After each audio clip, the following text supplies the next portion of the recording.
Frekvenca za logistiko Slovenskega logističnega združenja. Gospa Cvetkovič, naslov vašega predavanja in predstavitve je bila integracija Alisa umetne inteligence in uporaba digitalnega dvojčka za občutno optimizacijo dobavne verige ter optimalno uporabo procesov robotike in avtomatizacije. Primer dobre prakse. Povejte nam, o čem ste govorili. Tako, jaz sem predstavila integracijo Alise v primeru podjetja Gavrilović, kjer je Alisa, v bistvu produkt Alisa AI, poveže celotno dobavno verigo, tako da je transparentna med seboj, da se vidijo oddelki med seboj in da lahko tudi avtomatizirano, recimo temu, se odločajo. In bolj podrobno, če grem bolj podrobno, ne, recimo v primeru Gavrilović smo povezali prodajo, proizvodnjo in nabavo, tako da so povezani med seboj, kar pomeni, da kar se napove, da bo prodano, potem se tudi splanira proizvodnja, tako da je v pravem času pride produkt iz proizvodnje in seveda glede na to, kdaj in kaj se bo proizvajalo, se tudi priporočila nabave surovin in repromaterialov. Torej govorimo o prehranskih izdelkih. Tako je, ja. tako. Kjer je še posebej pomembno, da so v pravem času, da ne stojijo. Ne? Tako je, tako je. To je pa zelo specifično za Gavrilović, recimo to je ena bolj kompleksnih implementacij, ki smo jih imeli, ker je to procesna industrija in v bistvu enkrat, v bistvu ne samo, da mora cela proizvodnja iti, ampak tudi sveže meso, ki pride v tovarno, v tistem trenutku mora iti že v proizvodnjo. Ne? In v bistvu cel proces je zelo zvezan in ne more noben korak ne more čakati na nek boljši trenutek, recimo, in je potrebno to vse splanirati. In v bistvu cel plan proizvodnje mora biti na ta način, da v pravem času pride produkt v bistvu v skladišče. No, recimo.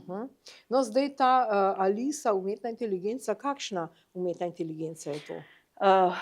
V bistvu to je skupek večjih algoritmov, ker to Alisa v bistvu nastaja že zadnjih 5 let. Še preden smo ChatGPT ugotovili, ne, in je od tega, da imamo pri napovedovanju prodaje regresijske modele, klasifikacijske modele, recimo v proizvodnji imamo tudi evolucijske algoritme, v primeru neke interakcije imamo tudi LLM-e, seveda ChatGPT-je in podobno, tako da v bistvu tudi druge nenadzorovane metode imamo, tako da v bistvu glede na problem, ki ga rešujemo, so pravi algoritmi izbrani. No? Tako da je res cela kopica. Torej ta Alisa povezuje vse te algoritme in potem izbere pravega, ali kako? V bistvu za vsak primer, za vsak problem je najprej izbran pravi algoritem, tisti, ki rešuje ta problem. Tako je, znotraj tega problema pa imamo tudi tekmovanje med algoritmi, zato ker pač se svet spreminja danes na jutri. En model ne bo tako dober danes, kakor bo jutri, in v bistvu imamo še na ta način v bistvu izboljšujemo točnost napovedovanja, recimo temu. No. In potem ta umetna inteligenca z imenom Alisa sama izbere najboljšega. Tako je, v bistvu ideja je takole, ne. V bistvu ideja je, da nekdo, ki pride zjutraj v službo, ima že priporočila, se pravi, že izpolnjeno tisto, kar je pred tem moral sam tipkati, in v bistvu že vsa priporočila lahko pogleda razlago nekje drugje. Se pravi, to je tudi en tak pomemben parameter Alise, ker je vseeno to nekaj, kar v bistvu je črna škatla. In za vsako priporočilo, ki ga Alisa da, se potrudimo, da v bistvu na človeku razumljiv način povemo, kako je prišlo do tega priporočila. In v bistvu na ta način probamo tudi na nek način pohitriti sprejem umetne inteligence pri uporabniku. No? To se pravi, vaše podjetje, to je Beterna, ne? Kaj vi počnete za Gavrilović? Implementiramo, v bistvu podjetje dela več stvari za Gavrilović, to je v bistvu implementiramo tako imamo implementacijo ERP-a, tudi BI-ja, Business Intelligence-a, skrbimo za njihove podatke in zdaj imajo tudi še Aliso, kar pomeni tudi AI, kar nekako tudi tukaj digitalizacijsko celo verigo pokrivamo. Oni so na nek način outsourcali in so vas na nek način najeli, da jim to urejate. Tako, mi smo njihov partner za te poslovne aplikacije, z digitalizacijo poslovnih procesov, recimo. Povejte nam kaj več o tej Alisi, torej jaz sem malce brskala, tudi meni je umetna inteligenca dala nekaj odgovora, je to nek tajski model ali kaj je s tem? Ne, Alisa AI je v bistvu akronim, ne. Nastal je na ta način, da pove v bistvu v imenu, da je to avtomatizacija logistike in da je asistent, v bistvu angleška beseda je. Ni tajski model, je slovenski, v bistvu načeloma je produkt, recimo temu, ker o modelu jaz niti ne bi govorila, to so algoritmi, ki vsak dan nastane nov model noter, ne. Kar se tiče pa, če se pogovarjamo že spet, če gremo v LLM-e, pa uporabljamo OpenAI na Microsoftu, tako da je tudi nekako zaradi same varnosti, ker podatki ne smejo oditi nikamor, morajo biti pod kontrolo, ne. No pa piše, da je priljubljena predvsem v Aziji, kjer jo uporabljajo za različne poslovne in kreativne projekte. To drži ali se je to moja umetna inteligenca izmislila? Je zhalucinirala, recimo temu, do tja še nismo prišli, no. Trenutno je implementacija v naši regiji, se pravi v Adriatic regiji, pa v malo severne, recimo Nemčija, Avstrija. Ja, poglejte si, to je cela zgodba o tej Alisi, ki ker je v bistvu je naš produkt, ravno mogoče je zato, no, tudi odvisno, katerega se je uporabilo. To je Beternin produkt in ni ravno verjetno toliko informacij o tem na spletu, ker ime je dobila lansko leto, no. Predtem je tako. Okej, očitno tam obstaja še nekaj v zvezi s temi Alisami. Ampak dobro, glejte, vi ste zdaj to integrirali, to Aliso svojo, ne, in piše uporaba digitalnega dvojčka. Kaj točno je zdaj, kaj se dogaja s tem digitalnim dvojčkom? Okej, se pravi, vsak si drugače predstavlja digitalnega dvojčka, ne, ampak to je digitalni dvojček procesa. Recimo, če si, v bistvu je tako, mi smo povezali 3 oddelke med seboj, ki ponavadi so zelo silosni, prodaja ima svoje, nabava ima svoje, proizvodnja svoje, ne, in v bistvu smo jih povezali v isto celoto, kjer podatkovno so povezani med seboj in lahko tudi simulirajo stvari. Kar pomeni, da proizvodnja, prodaja pove, koliko bo prodala, proizvodnja se pa lahko v bistvu simulira količino, koliko jo bo proizvedla in vidi, koliko bo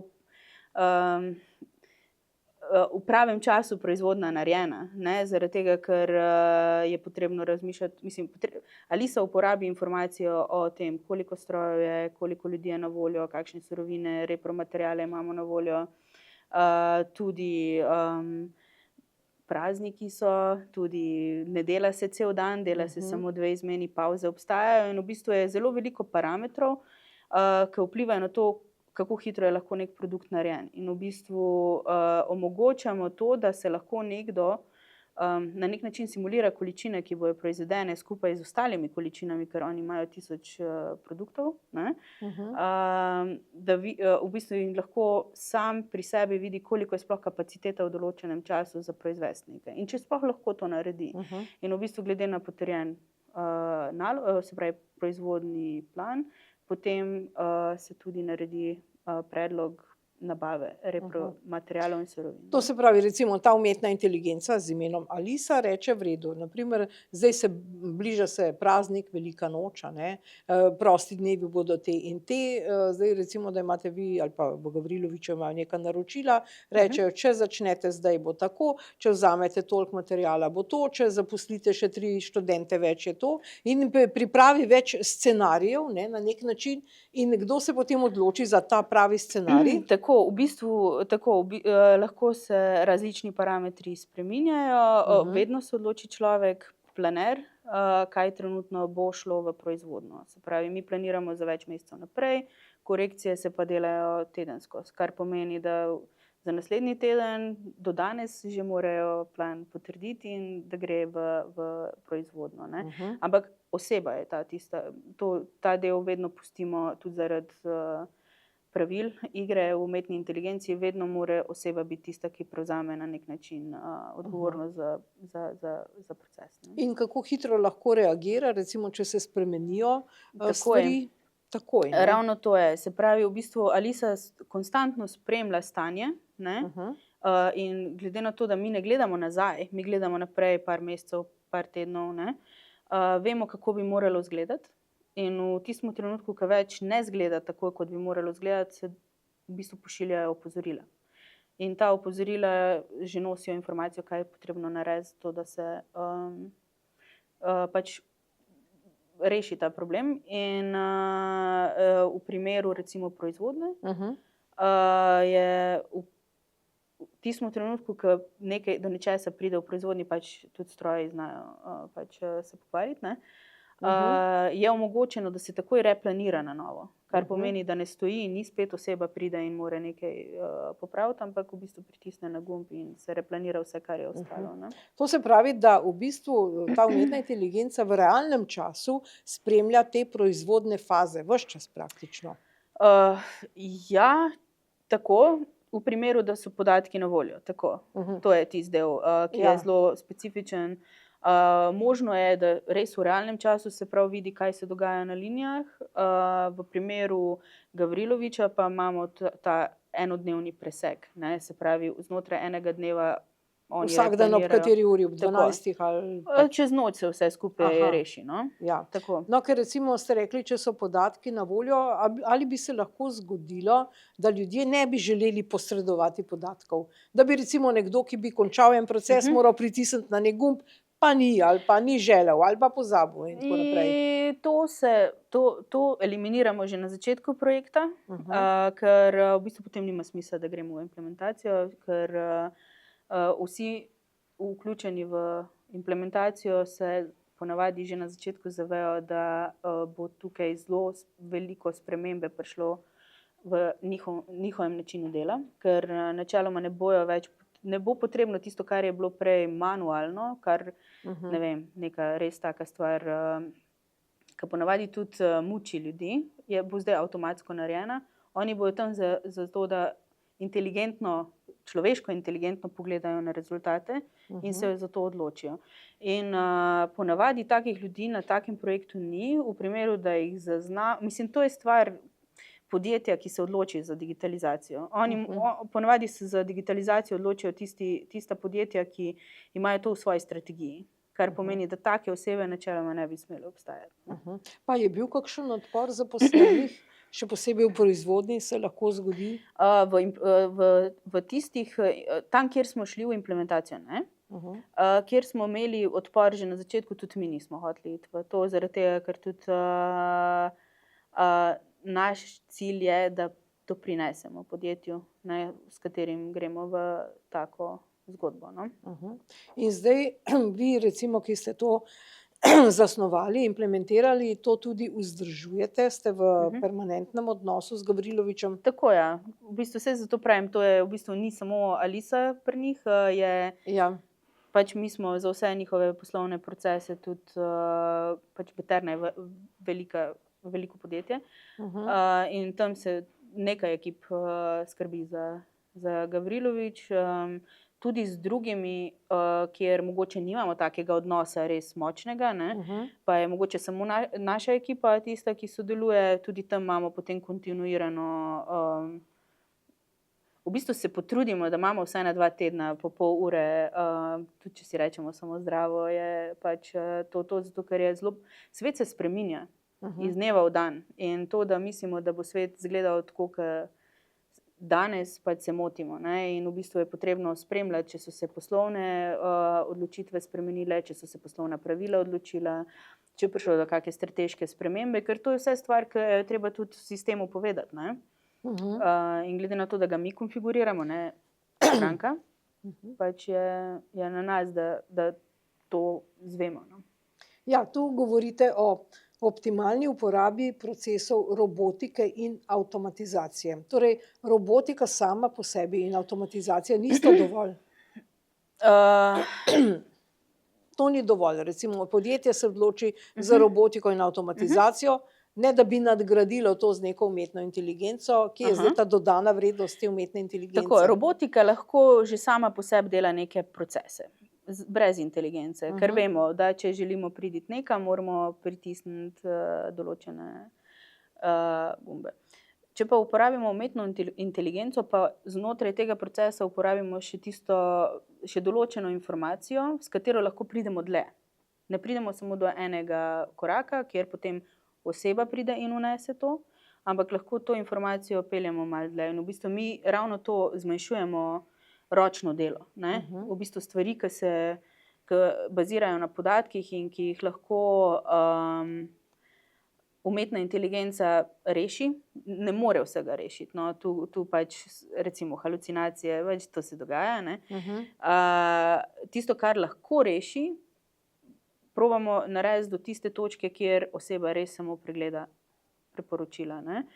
Se dogaja, da včasih so nekatere stvari dosti dobre tudi nekje na sredini, ne? Ampak načeloma robotizacija brez umetne inteligence pride samo do neke Zdaj točke. ta digitalni dvojček, kaj točno on še raziskuje?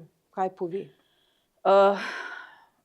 V bistvu predstavlja celo njihovo dobavno verigo in procese znotraj prodaje, proizvodnje in nabave. Ne? Kar pomeni, da če se nekdo v prodaji nekaj tam poigra, ne, to vpliva na celotno to verigo. Kar pomeni, kaj bo proizvedeno, kaj bo nabavljeno. In to v vsakem trenutku vsi vidijo. Ne. To je tista najbolj pomembna stvar v tej implementaciji, ker to so, recimo, ker to so oddelki, ki imajo svoje naloge.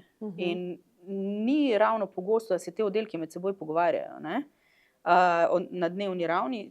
To jih pa nekako prisili, da vidijo odločitve eni drugih in kako to vpliva na njih. Ne? Torej, to je permanentno, transparentno delo vseh oddelkov, ki vsi vidijo vse. Tako je. Če nekdo na prodaji reče, recimo Gavrilović 200 kil nečesa, ne? Ja.